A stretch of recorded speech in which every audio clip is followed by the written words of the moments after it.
The text came through in the middle of my shift, sandwiched between ringing up a sale and helping Mrs. Williams pick out a scarf. I'm leaving you. Moving to Miami with my 20-year-old girlfriend. I emptied our joint account. Haha. My hands didn't shake. My breath stayed even.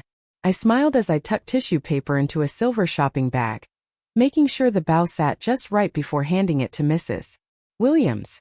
The only sign my husband of 12 years had just detonated our marriage over text was a faint tightness around my eyes. I waited until the boutique door chimed shut behind her before responding. Good luck. Jason no doubt expected devastation. Maybe he was picturing me crumpling onto the floor, blindsided and heartbroken. But the truth? I'd seen this coming for months. The late nights that never matched his pay deposits. The sudden secrecy with his phone. The overpriced cologne, the gym obsession, the new wardrobe. All desperate attempts to rewind the clock. 3 months ago, I'd found a dinner receipt for 2 from a restaurant we'd never been to, on a night he'd sworn he was working late. That same evening, I opened a separate bank account. A week later, when he suggested combining our finances to make things easier, I'd smiled, agreed, and moved every dollar of my personal savings out of reach. The joint account he thought he'd cleaned out? I'd left just enough to keep him from getting suspicious. The rest? Safely tucked away, along with meticulous records of every suspicious transaction he'd made over the past year. My phone buzzed again. Don't bother begging. Bella and I leave tomorrow. I'll send for my things later. Bella, the new receptionist. I'd met her at the Christmas party, watched the way she giggled at Jason's tired jokes, how she touched his arm when she thought no one was looking. Young enough to be his daughter. Naive enough to think she was special. I didn't reply. Instead, I called my lawyer, the one I'd consulted 2 months ago after spotting hotel charges on our credit card. It's time, I said, my voice steady. He just made his move. The papers are ready, she replied without missing a beat. Do you want me to have him served in Miami? No rush. I smiled. Let him think he's won first. Another text from Jason. I know this must be hard for you. You're not getting any younger after all. At least you have your little shop to keep you busy. My little shop. The boutique I'd built from scratch. The one that brought in more income than his middle management job ever had. The one whose profits I'd intentionally kept separate from our joint finances. He had no idea. I let him keep gloating. Let him bask in his imagined triumph. That evening I went home to my house, the one I'd inherited from my grandmother, the one I'd kept in my name despite Jason's persistent attempts to get added to the deed. Another instinct that had paid off. As I gathered the paperwork my lawyer would need, I came across our wedding album.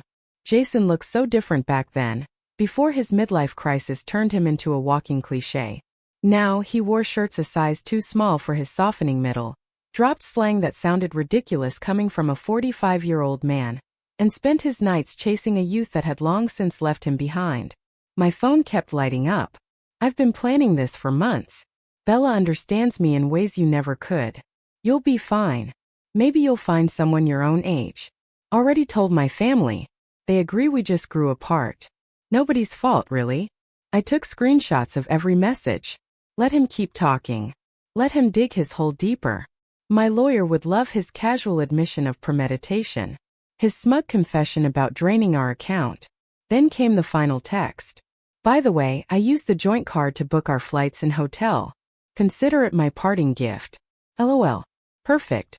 I dialed the credit card company. Mrs. Harrison speaking. I need to report fraudulent charges and cancel a card immediately. Of course, ma'am.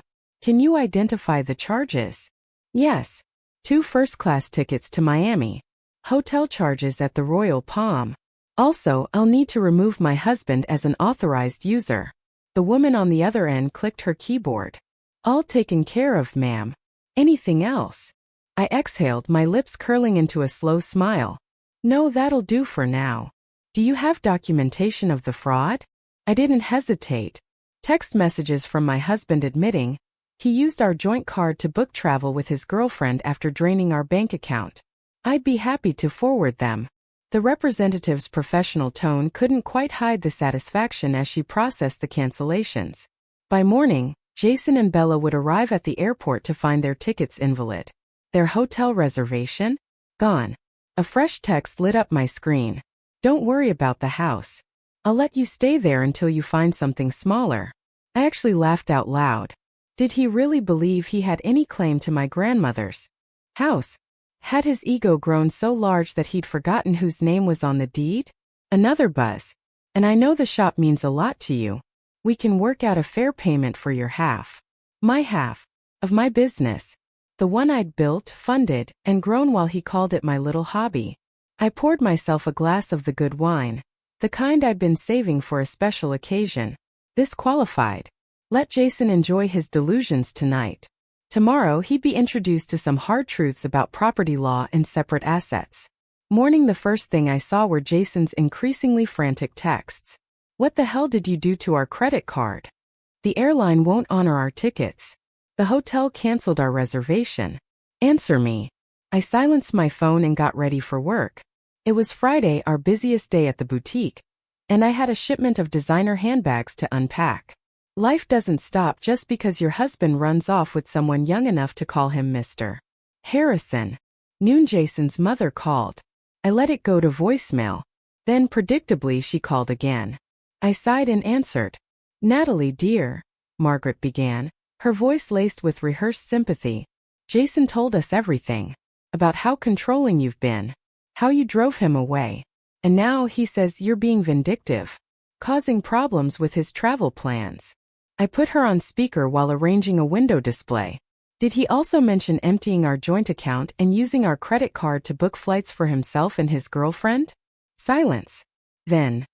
Well, he said you left him no choice. That you've been cold and distant. I took a slow breath. Margaret, I have his texts. Would you like me to read them to you? The one where he brags about taking my money? Or maybe the one where he mocks my age? Another pause. Then softer. He did seem a bit cruel. I told him that message was inappropriate. I appreciate the call, Margaret. I really do. But my lawyer has advised minimal contact with Jason's family during the proceedings. Proceedings? Her voice sharpened. Already. Goodbye, Margaret. By late afternoon, Jason's sister Stephanie had taken to spreading family gossip. Apparently, Jason and Bella were holed up at a dingy motel near the airport, their Miami dreams temporarily grounded. He'd tried using his personal credit cards, but, unsurprisingly, they'd been maxed out for months. Another red flag I'd noticed. Another problem I'd let him walk into. Evening, my lawyer called with an update. The emergency hearing is scheduled for Monday, she said.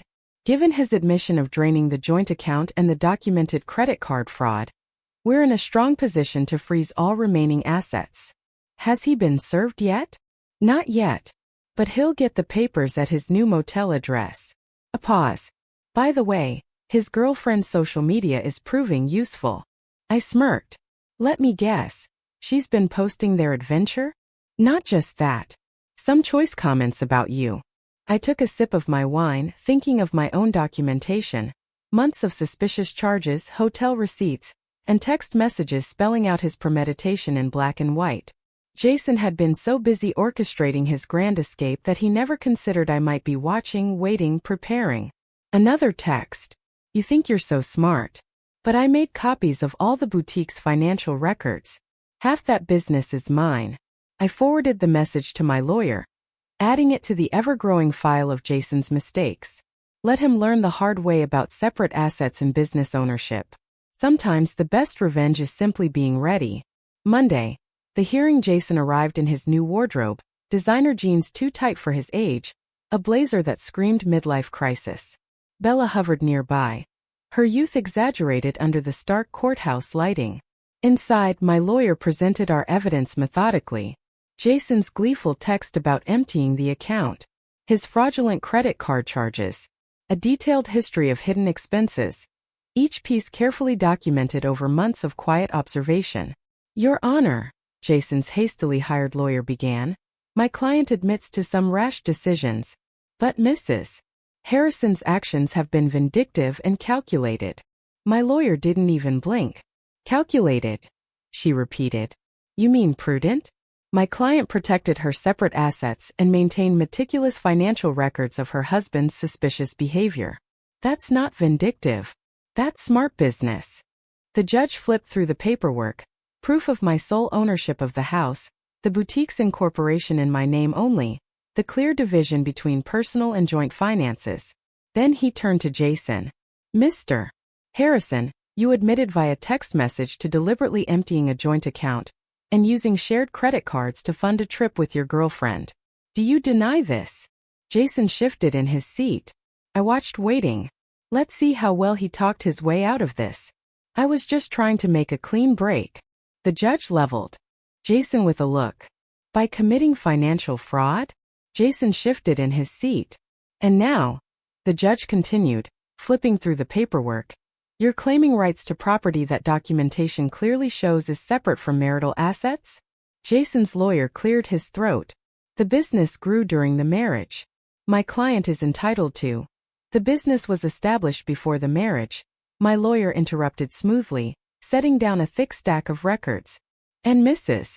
Harrison maintained strict separation of business and personal finances throughout. We have extensive documentation of every penny invested, earned, and reinvested. I watched Jason's face as the weight of reality began to sink in. He thought this would be easy. Empty our accounts, run off with his girlfriend, maybe claim half my business in the divorce. He'd never once paid attention to my insistence on keeping finances separate. Had mocked my careful bookkeeping as obsessive. The judge didn't waste time. The court finds sufficient evidence of financial misconduct, he announced. All shared assets are frozen pending final dissolution. Mr. Harrison is ordered to return any funds removed from joint accounts within 24 hours. Jason's mouth fell open. But that money's gone. We spent it on. The judge didn't let him finish. Then I suggest you find a way to replace it. He paused just long enough for Jason to start sweating. And Mr. Harrison, the court takes a very dim view of using shared credit cards to fund vacations with paramours. Outside the courthouse I heard Bella's voice, high-pitched, nervous. But what about Miami? Jason mumbled something in response, but I didn't bother to listen. The sound of my heels clicking against the marble was far more satisfying. The aftermath the next few weeks were a spectacle of Jason's increasingly desperate attempts to salvage his situation. First, he claimed the boutique had been his idea. Then he suddenly remembered investing money in its early days. Then he went for broke, claiming he'd been my business partner all along. Each lie unraveled under the weight of meticulous records. Every falsehood disproven by receipts, contracts, and bank statements. He's getting desperate, my lawyer observed one afternoon. His girlfriend's social media shows they're staying at her studio apartment now. She smirked. Apparently, living on a receptionist's salary isn't quite the glamorous escape he imagined. Jason's family, once so quick to condemn me, started backpedaling. His sister Stephanie was the first to crack. We had no idea, she admitted over the phone. He told us you'd been cold and controlling, that he needed to escape. But then we saw his text. The way he bragged about taking your money. She hesitated. That's not the brother I thought I knew. His mother called, her voice thick with regret. The things he said about your age, about replacing you with someone younger. She sniffled. I raised him better than that. Or at least, I thought I did. I let their calls go to voicemail. Their support might have mattered weeks ago. Now, it felt like rats deserting a sinking ship. Meanwhile, I thrived. Word got out, as it always does. Customers came to the boutique, not just to shop but to show support. I heard what happened. One woman confided while buying a designer handbag. My ex tried something similar. Thought he'd take everything in the divorce. She shook her head, amused. Men like that never expect us to be smarter than them. My phone still buzzed, Jason's messages swinging between rage and manipulation. You've ruined everything. I never meant to hurt you. You'll regret being so vindictive. Can't we work something out? That business would be nothing without my support. Each one went straight to my lawyer. Let him dig his hole deeper. Through the grapevine I heard Bella was having second thoughts. Apparently, sharing her tiny apartment with a middle-aged man who couldn't afford his own place wasn't the romantic adventure she'd imagined. The age gap that was so exciting before feels different now, huh? My lawyer remarked during an update call. I smirked. Let me guess. She's been posting about toxic relationships and how she's learning from mistakes. My lawyer chuckled.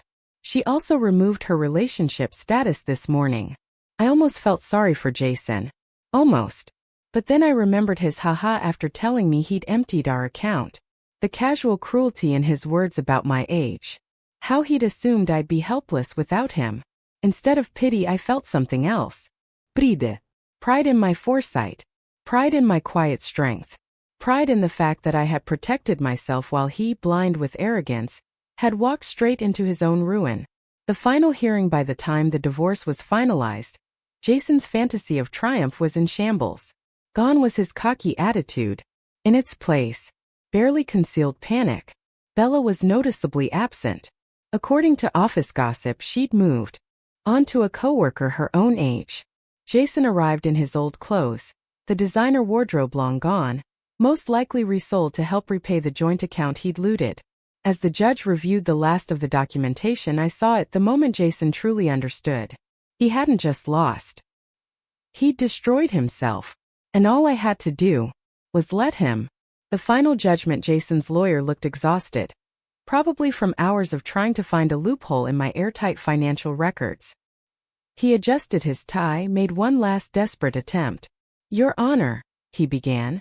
Despite the separate property documentation, my client contributed to the growth of his wife's business through moral support. My lawyer didn't even try to hide her amusement. Moral support? She repeated, arching a brow. Would that be like these text messages where Mr. Harrison calls my client's business a little shop? Or these social media posts dismissing it as a hobby? Silence.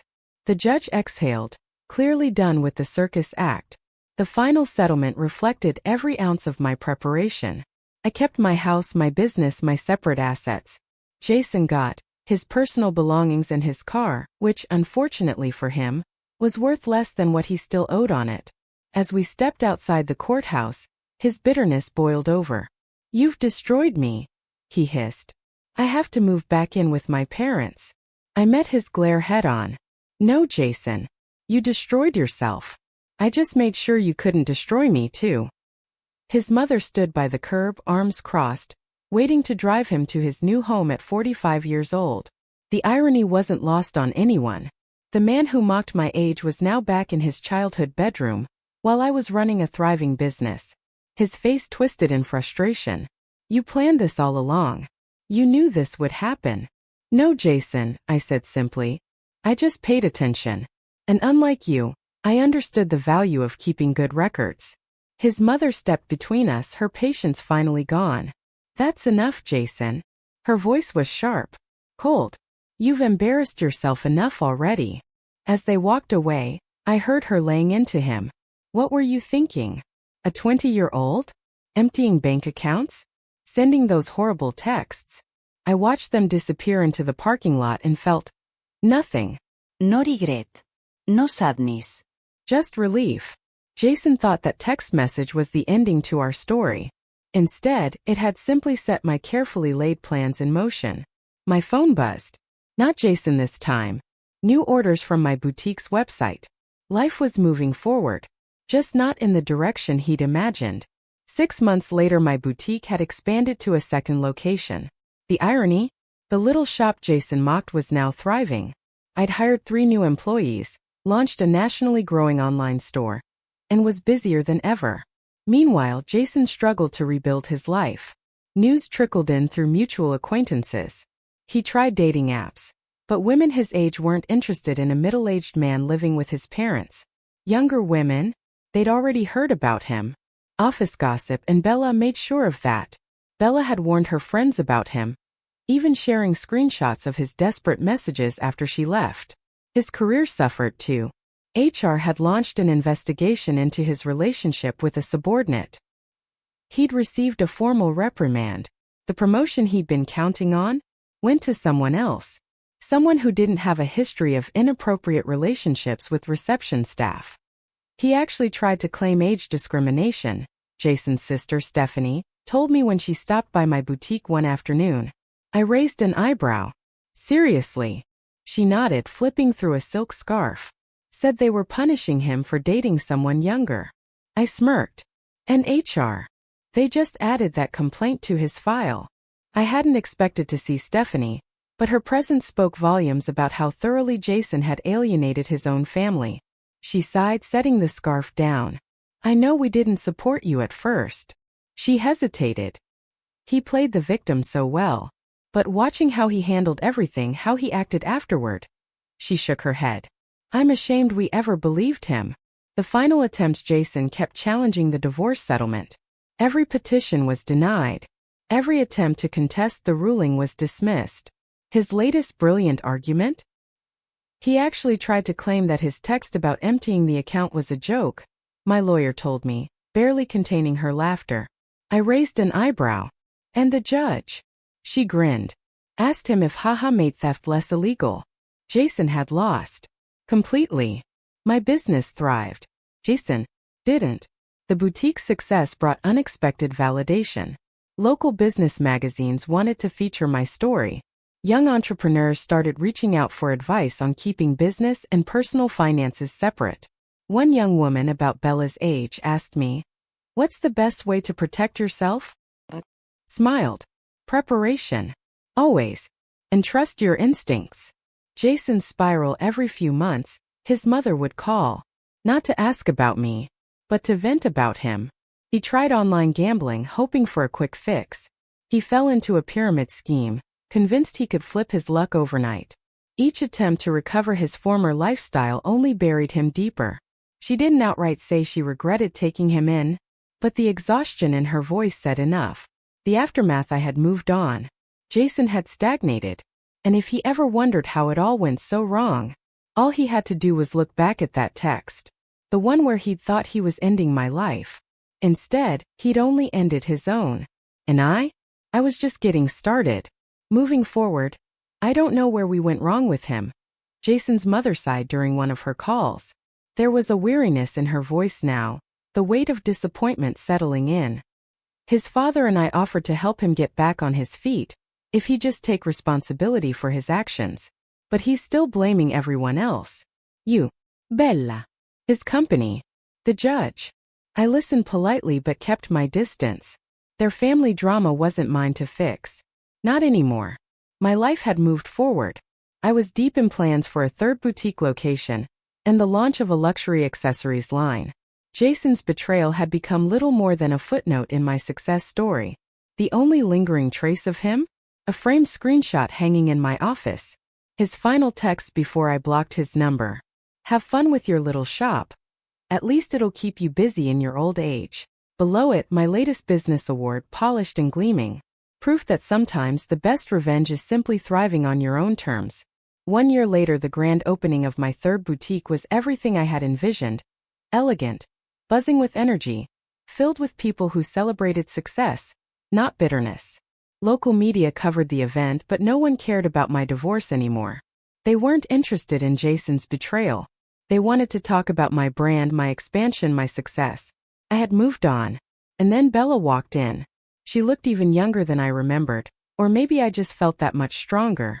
She hesitated near the entrance, gripping her purse like a shield. I owe you an apology, she said quietly when I finally acknowledged her. I tilted my head, waiting. I believed everything he told me, she admitted. That you were cold and controlling. That you didn't support his dreams. I went back to arranging a display of designer sunglasses. Those weren't dreams, Bella, I said simply. They were escapes. There's a difference. She swallowed hard. I know that now. A pause. Then? He tried to move in when you froze the accounts, she confessed.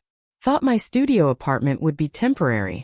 After 2 weeks of him complaining about the size of my closet and suggesting I take out a loan for a bigger place, I understood what you meant. I couldn't help it. I laughed. Let me guess, I said. He had big plans but no way to fund them? Her lips quirked. Exactly. Everything was going to work out once his investments paid off, once he got that promotion, once his cryptocurrency definitely increased in value. She shook her head. I'm dating someone my own age now. We have student loans and a small apartment, but at least we're building something real. I nodded, a flicker of respect passing between us. She'd learned, just like I had. After Bella left, my assistant manager leaned in. "Was that the girlfriend?" she whispered. I glanced toward the door where Bella had disappeared. "No," I said simply. "That was just another woman who learned the same lesson I did." Then I turned back to business. "Speaking of lessons," I said, nodding toward a young couple browsing designer handbags, excitement lighting up their faces. "Let's talk about your idea for expanding our accessories line. Because this thriving business, this future I had built, wasn't just about profit. It was a symbol, a testament to resilience, to preparation, to the power of knowing your worth and protecting it." Young entrepreneurs often sought my advice, and I always told them the same thing. Protect your assets, trust your instincts, and never let someone else dictate your future. The final call, Jason's mother called one last time. Not to talk about Jason, not to apologize for taking his side, but to thank me. "You taught our family an important lesson," she admitted, "about enabling bad behavior, about making excuses for cruelty." I didn't respond right away. Some lessons are hard to learn. Some come too late. But I had no anger left for Jason's family. No need for vindication. I had already won. And Jason, well, he had taught himself the hardest lesson of all. Actions have consequences. And the life he lost? That was the one he threw away himself. Legacy. Jason still living at home, his mother admitted during her last call. Her voice carried no excuses this time, just quiet resignation. Still blaming everyone else for his problems. "But we're not defending him anymore. That's your legacy to our family. Showing us the difference between supporting someone and enabling them." I let her words settle as I reviewed plans for my 4th boutique location. Jason had once imagined himself victorious, discarding me for someone younger, taking half of everything I built. Instead, he had pushed me to become stronger, more successful. My phone buzzed, a text from my lawyer. Jason filed another petition to revisit the settlement.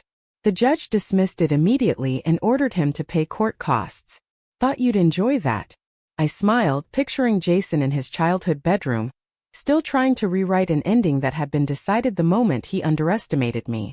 Sometimes revenge isn't about getting even. It's about getting better. 2 years later, I received an invitation to speak at a women's business conference. Not about divorce. Not about betrayal. About building and protecting a successful business. My story had evolved from a cautionary tale to inspiration. During the Q&A session, a woman hesitated before raising her hand. "My husband says I'm being paranoid," she said. "That marriage means sharing everything." I took a breath, meeting her eyes. "My ex-husband said the same thing," I replied, "right up until he tried to claim half my business in our divorce." I let the moment hang before adding, "Trust your instincts. Protection isn't paranoia." The business grew. Jason didn't.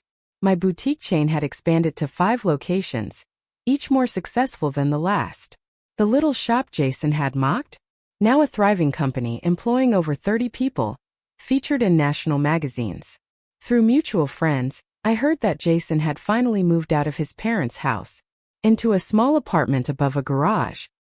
He had to take a lower-paying job after his company downsized. His dating profile still read young at heart, though his photo was clearly years outdated. Women his age weren't interested in a man who had never grown up. And Bella? Ironically, she had become a regular at my original boutique. One afternoon, she lingered at the counter, studying me thoughtfully. "You inspired me," she admitted, tucking a receipt into her bag.